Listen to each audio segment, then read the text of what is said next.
Yeah, I hadn't. A lot of people would probably say, I had somebody in my family who was, affected by this, and that really inspired me to, to try to tell this kind of story. I didn't have that. I didn't have any firsthand experience with it or knowledge or effect of this, right?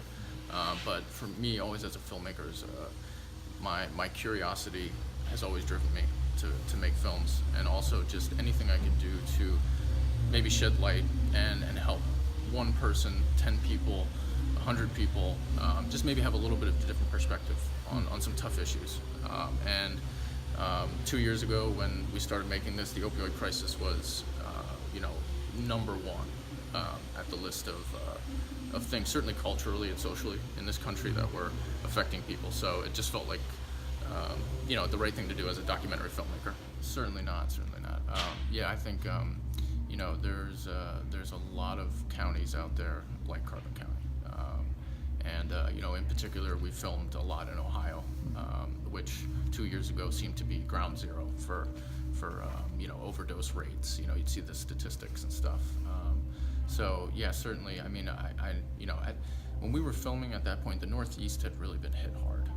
You weren't hearing about necessarily fentanyl and a lot of overdoses in, say, California or Texas or some of those places. But now fast forward 2 years later, and now I think there's every corner of this country has counties or a county that may be similar to Carbon County. Yeah, the one thing I walked away with, people would say, well, you worked on this for a year or so, or do you have any takeaways? And honestly, the biggest takeaway for me is that education and prevention is going to be the key. I think these narcotics are so powerful, and addiction is really real. And as soon as you go down that path, it's really difficult to recover. And so the biggest key is to not start, right? And that's going to take education and prevention. So the opportunity to come and speak with students, that's number one.